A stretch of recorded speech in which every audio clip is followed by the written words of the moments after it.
It is fascinating how quickly family dynamics can shift when money enters the equation.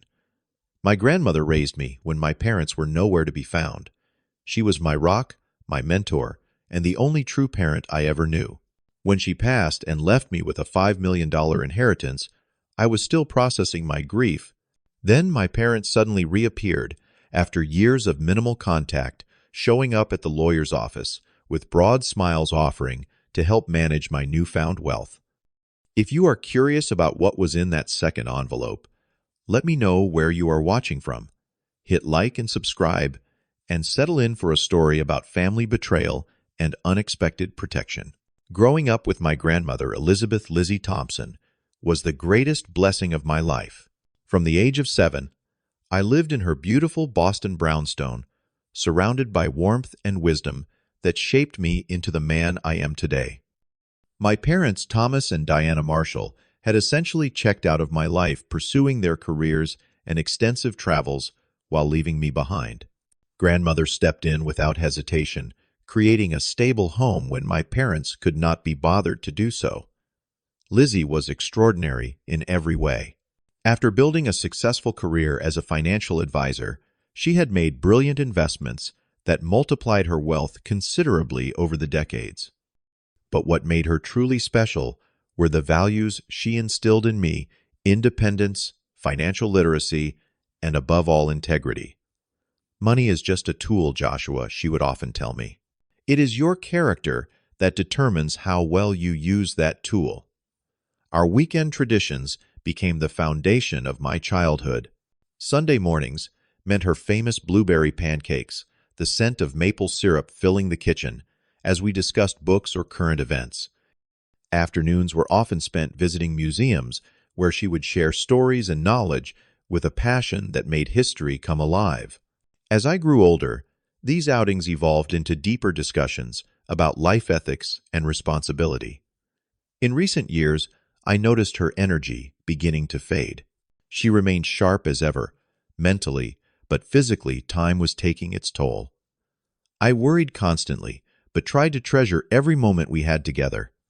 While my grandmother was nurturing me, my parents remained distant figures who floated in and out of my life like occasional visitors.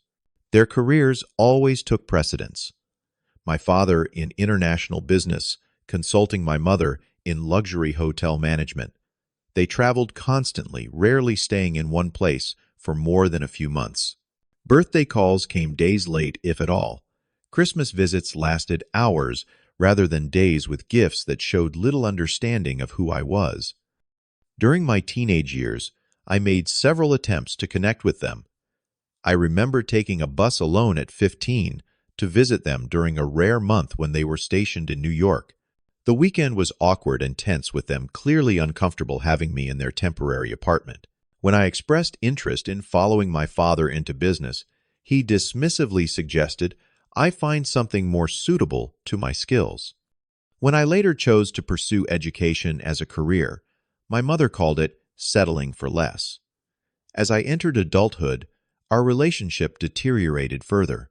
Contact reduced to impersonal holiday cards and occasional calls that rarely lasted more than 5 minutes.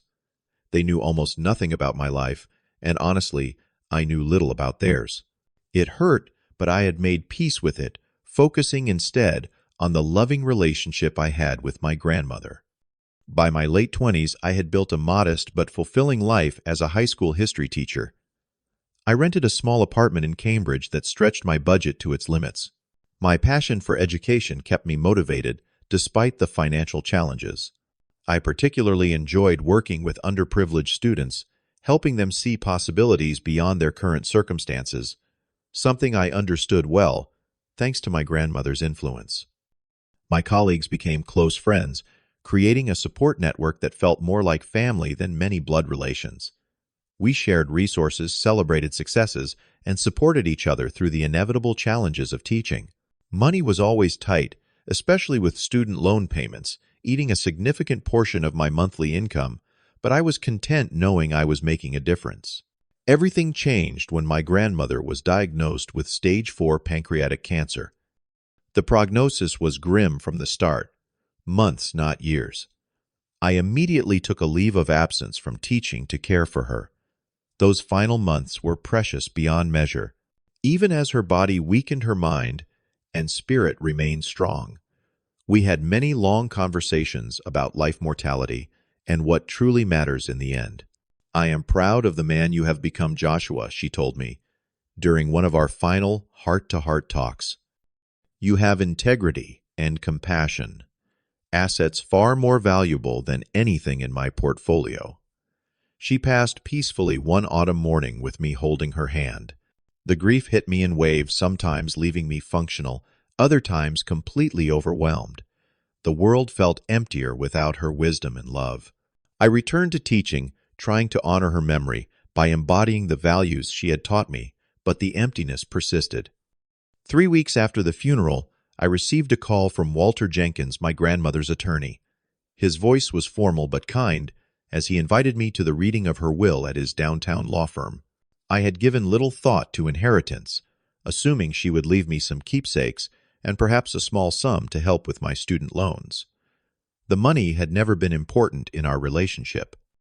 I agreed to attend the reading the following week, more out of respect for her wishes than any expectation of significant inheritance. Little did I know how dramatically that meeting would change my life and reveal truths about my family I never could have imagined. The morning of the will reading arrived with a crisp autumn chill that matched my somber mood. I dressed in my best suit, the one grandmother had helped me pick out for job interviews, and took the subway downtown to the prestigious address Walter Jenkins had provided.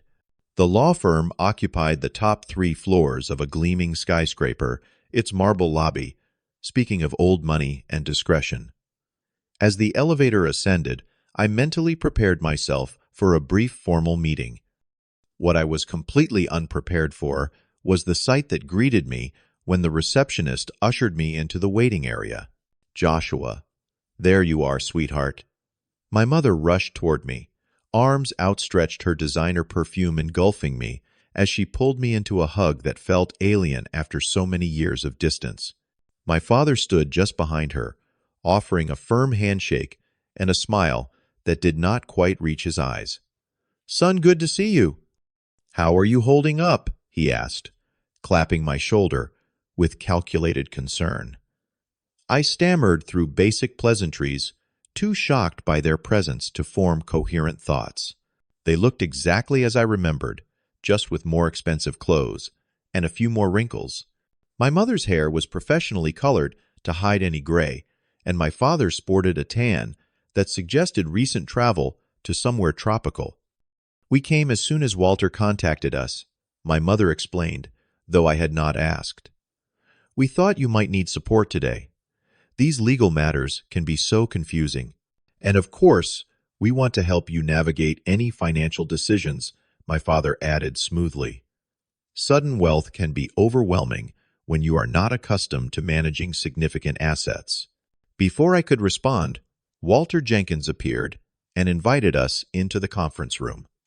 As we walked, my parents flanked me like escorts, my father leaning in to whisper, "Just follow our lead in there.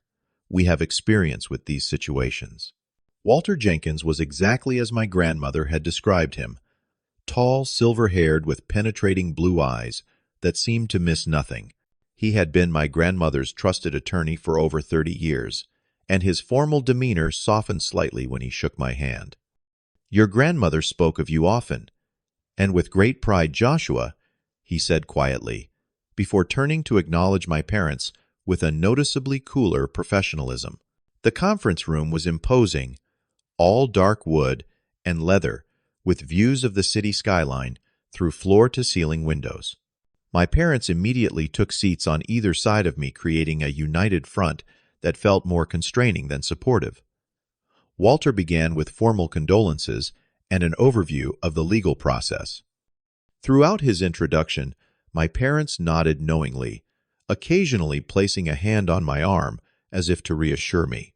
Their sudden concern felt jarring, after years of neglect, but grief had left me vulnerable, and some childlike part of me wanted to believe their attention was genuine. Now to the specific terms of Elizabeth Thompson's last will and testament, Walter announced opening an elegant leather portfolio. The bulk of Mrs. Thompson's estate, including liquid assets, investments, and her primary residence, is bequeathed to her grandson, Joshua Marshall. He paused, looking directly at me. The total value of the estate is approximately $5 million, plus the brownstone property valued at approximately $1.2 million. The room tilted slightly as the figure registered. I had known my grandmother was comfortable, but I had no idea she had accumulated such wealth. My parents' reactions were immediate and telling. My mother gasped audibly, while my father straightened in his chair, both suddenly much more alert. "Well," my father said, recovering quickly, "this is certainly a significant responsibility. Joshua, your mother and I will need to help you set up proper investment structures immediately." "Absolutely," my mother chimed in. "We should move these assets into a family trust that we can oversee.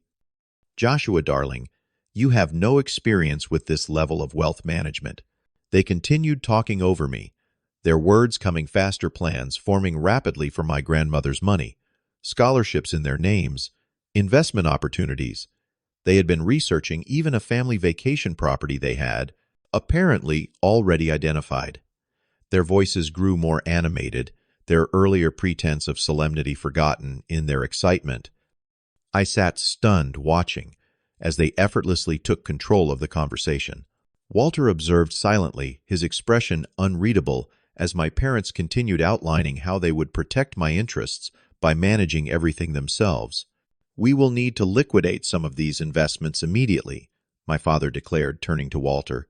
"They are underperforming compared to some opportunities I have been monitoring." My mother patted my hand condescendingly. "Do not worry about understanding all this financial talk, Joshua. Teaching is your passion. We will handle the money matters." Their dismissive attitude sparked a flicker of anger that cut through my shock. I opened my mouth to object, but before I could speak, Walter Jenkins cleared his throat, deliberately reclaiming control of the meeting. "There is something else, Mrs. Frast. Thompson wanted me to share today," he said, reaching for his briefcase. My parents fell silent, exchanging glances across the table. The atmosphere in the room shifted as Walter Jenkins withdrew a sealed envelope from his briefcase. The expensive cream-colored paper bore my name in my grandmother's distinctive handwriting. My parents leaned forward simultaneously, their eyes fixed on this unexpected development. Elizabeth anticipated this exact scenario. Walter explained, his tone careful but firm. "She asked me to share additional information with Joshua, and Joshua alone, in the event that both his parents attended this meeting, and showed particular interest in the financial aspects of her bequest." My mother's smile stiffened. I am sure whatever concerns Mother had were based on outdated information. "We are simply here to support our son." Walter did not acknowledge her comment. Instead, he continued, "Mrs. Thompson prepared not just written instructions, but a video recording approximately 3 months before her passing. With your permission, Joshua, I would like to play it now." I nodded, my throat too tight for words. Walter pressed a button on a remote, and a screen descended from the ceiling. After a moment of static, my grandmother's face appeared, causing my heart to clench painfully. She looked frail, clearly filmed during her illness, but her eyes remained sharp and determined. "Hello, my dear Joshua." She began, her voice slightly weaker than I remembered, but still carrying that unmistakable warmth. "If Walter is showing you this, it means that Thomas and Diana have appeared for the reading of my will, just as I suspected they might." My parents shifted uncomfortably beside me. "I need to explain some things that I chose not to burden you with during my life," my grandmother continued. "First and foremost, know that I am immensely proud of the man you have become, compassionate, hardworking, and possessing true integrity. These qualities will serve you well in managing your inheritance." She paused, took a sip of water, and then her expression hardened slightly. "Now, I must address your parents, who I imagine are sitting beside you, suddenly very interested in your welfare after years of minimal contact." Her directness made me flinch, but she continued unflinchingly. Thomas and Diana, I have always been disappointed in how you neglected your responsibilities to your wonderful son. But what you may not know, Joshua, is that your parents have a long history of financial irresponsibility that has resulted in multiple bankruptcies and failed ventures. My father made a noise of protest, but the recording continued relentlessly. When your grandfather died 20 years ago, he left each of your parents a substantial inheritance. Within 5 years, they had squandered every penny through risky investments and extravagant living. They have repeatedly refused my offers to help them learn proper financial management, preferring quick schemes over patient growth. My mother's face had drained of color, while my father's had darkened with anger.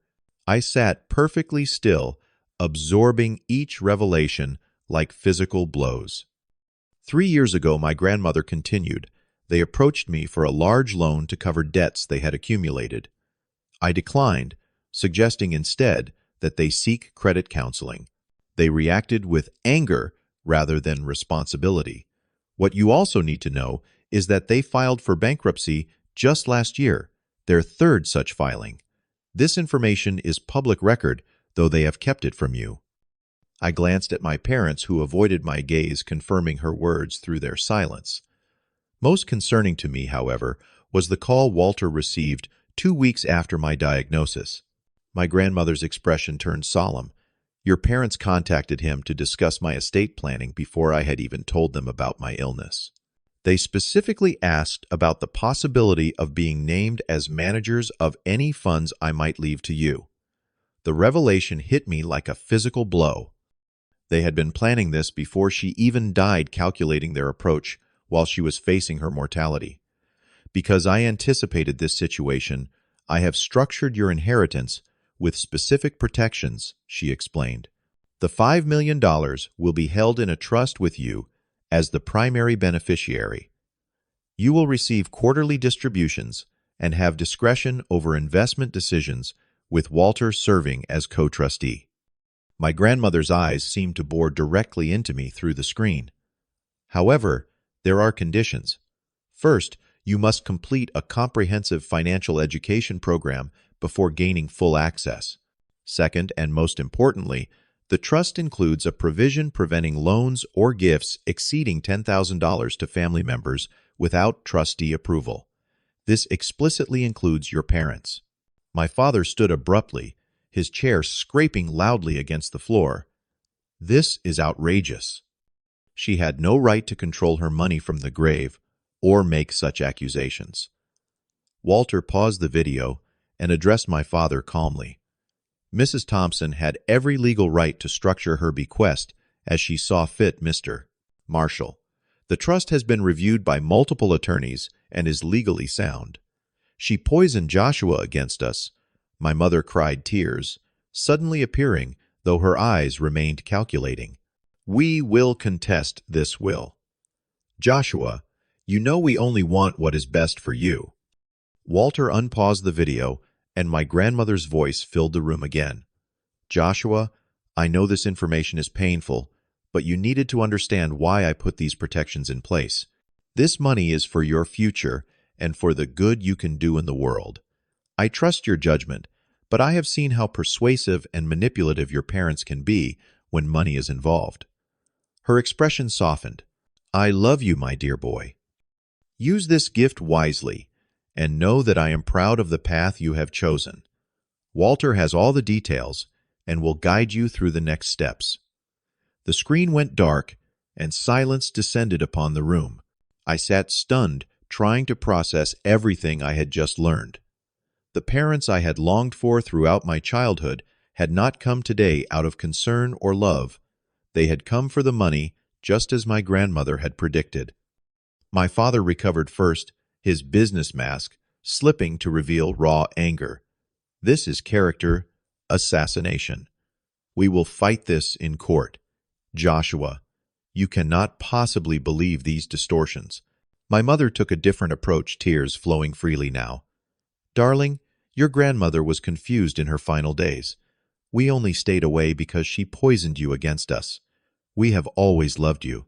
Walter interjected smoothly. I have prepared documentation of every claim Mrs. Thompson made in her recording, including bankruptcy filings, failed business ventures, and records of the calls your parents made regarding the estate before her passing. All of this will be available to the court should you choose to contest the will. My father grabbed his expensive coat. This is not over. Joshua, when you come to your senses, call us. We are still your parents, regardless of what lies you have been fed. With that parting shot, they stormed out, leaving me alone with Walter and the echoing truth of my grandmother's words. After my parents stormed out, the massive conference room felt suddenly empty. The weight of everything I had just learned pressed down on me until I could barely breathe. My hands trembled as I tried to process not just the inheritance, but the painful revelations about my parents' true motives. I apologize for the distress this has caused, Walter said quietly, handing me a glass of water. Your grandmother wrestled with whether to tell you about their financial history during her lifetime. She ultimately decided it would only burden you unnecessarily unless they attempted to involve themselves in your inheritance. The compassion in his voice broke something inside me. I had held myself together through the shocking video, through my parents' anger, but now tears came unbidden. These were not just tears of hurt, but of gratitude for my grandmother's foresight and protection that extended even beyond her death. She knew exactly what would happen. I managed to say, once I had regained some composure. Walter nodded gravely. She understood them very well. I should inform you that they made multiple attempts to arrange private meetings with me after her diagnosis, presumably to influence the estate planning. When that failed, they tried to contact other attorneys in this firm. He slid a folder across the table. This contains documentation of everything. Their bankruptcy filings, records of failed investments, transcripts of their calls to this office. I do not share this to hurt you further, but so you understand, you are not dealing with casual, financial irresponsibility. This is a pattern of behavior that has persisted for decades. I skimmed the documents, each page revealing more about my parents' mounting debts, failed business schemes, and lavish spending despite their precarious finances. The evidence was undeniable, painting a picture of two people who had always chosen immediate gratification over responsibility in their finances and in their role as parents. What happens now? I asked, feeling overwhelmed by the responsibility that had been placed on my shoulders. First you grieve, Walter said kindly. For your grandmother, and perhaps for the parents you deserved but never had. Then when you are ready, we begin the financial education program, Elizabeth arranged. There is no rush.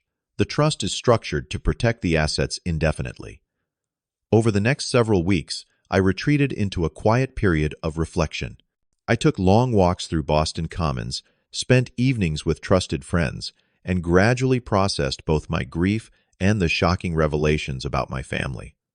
I began the financial courses my grandmother had arranged, finding unexpected solace in learning the principles that had guided her own success. But my parents were not willing to accept defeat so easily. The calls began about a week after the will reading, first just once a day, then escalating to several times daily. Their tactics shifted constantly from anger. You are betraying your family to guilt. After all, we sacrificed for you. To false concern. We only want to protect you from making mistakes. When I stopped answering their calls, they began showing up at my apartment unannounced. The first time I was so startled, I let them in, leading to an exhausting 2-hour session of emotional manipulation. After that, I simply refused to open the door.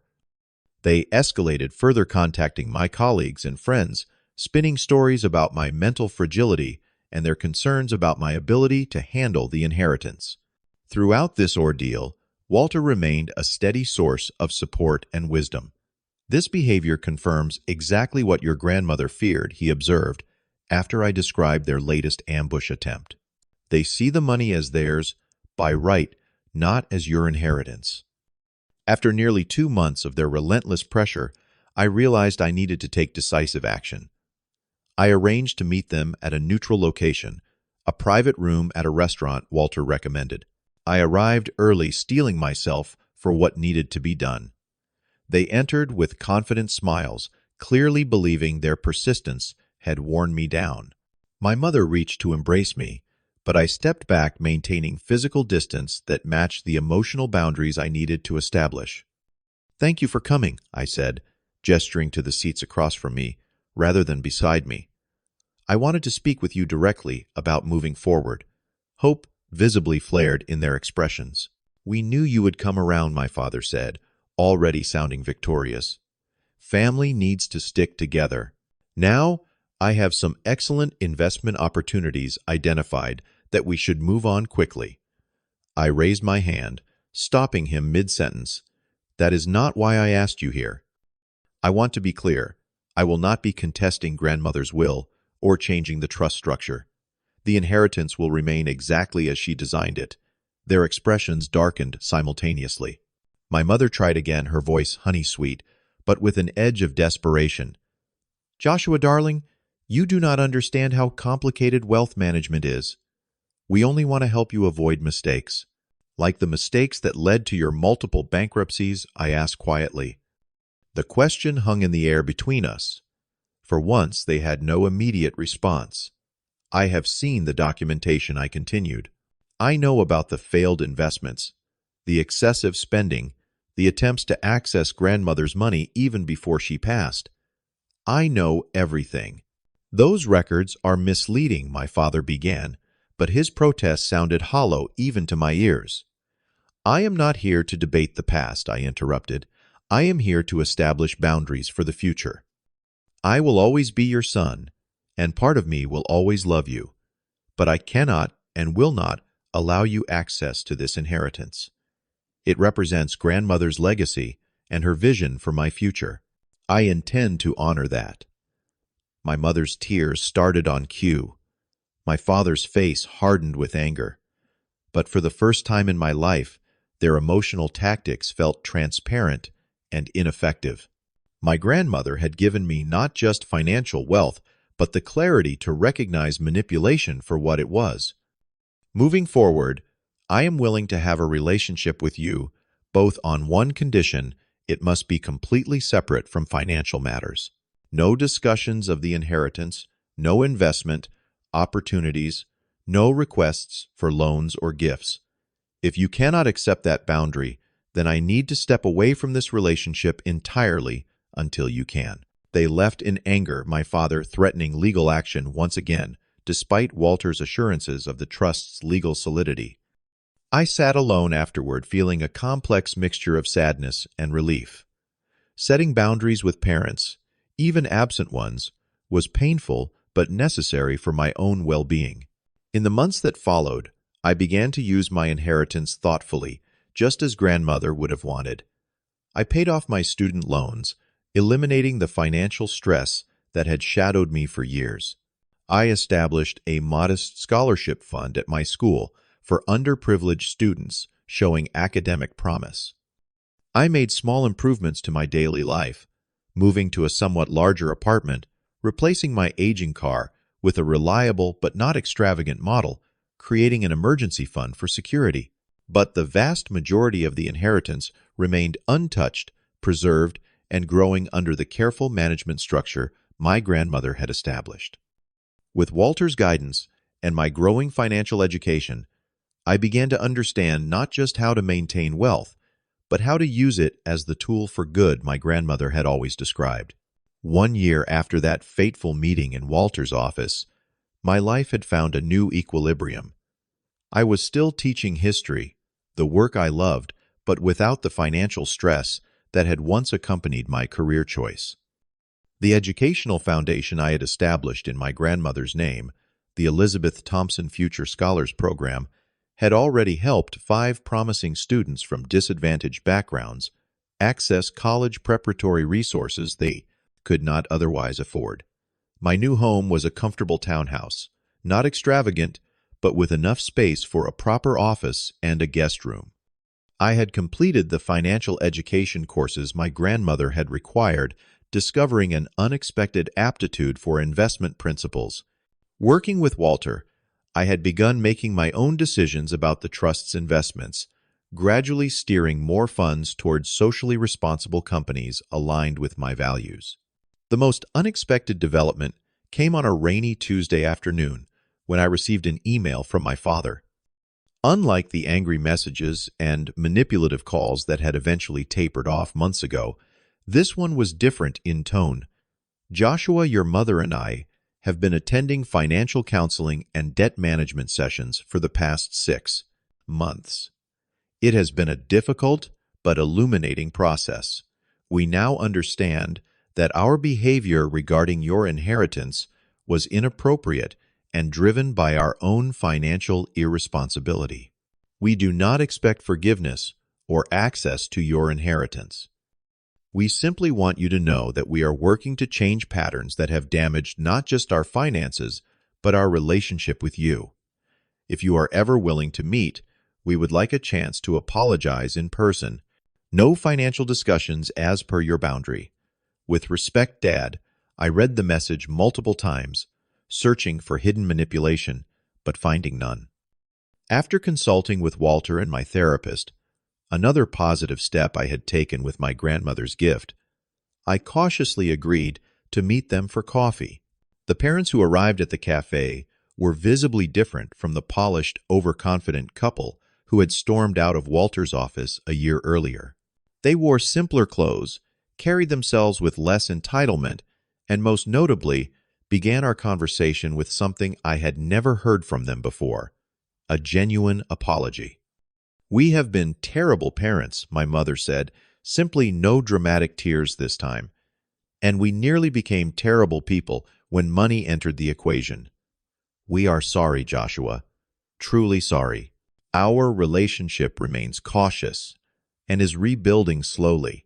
They have respected my boundaries about financial discussions, focusing instead on actually getting to know me as a person, something they never bothered to do during my childhood. I maintain healthy skepticism, but also allow for the possibility of growth and change. The greatest gift my grandmother gave me was not the money itself, but the wisdom that came with it. She understood that wealth magnifies who we already are. It does not fundamentally change us. My parents' reaction to my inheritance revealed character flaws that had always existed but were amplified by the prospect of accessing millions. My own response to sudden wealth has been shaped by the values she instilled in me long before any money changed hands. I now understand why she structured my inheritance as she did. It was not just about protecting the money. It was about protecting me from the corrosive impact of family members who viewed me as a means to financial gain rather than as a person to be loved and respected. Her foresight gave me not just financial independence, but the strength to establish healthy boundaries. Perhaps the most valuable lesson I have learned is that true wealth exists in our capacity to stand firm in our values, even when facing pressure from those who should support us most. Financial independence has given me the freedom to maintain those boundaries, but the courage to establish them came from within, nurtured by a grandmother who showed me what unconditional love truly means. I still visit her grave regularly, bringing her favorite yellow roses and sharing updates on my life and the good her legacy is creating in the world. Sometimes I wonder if she somehow knew exactly how events would unfold, if she anticipated not just my parents' attempted manipulation, but also my eventual growth through facing it. What has your experience been with family dynamics changing around money? Have you ever had to set difficult boundaries with loved ones to protect yourself? Leave your thoughts in the comments below, and if this story resonated with you, please hit the like button and subscribe to hear more stories about navigating complex family situations. And remember, sometimes the most important inheritance is not measured in dollars, but in the wisdom to use whatever resources we have with integrity. Thank you for listening, and I wish you strength in your own journey toward healthy relationships and boundaries.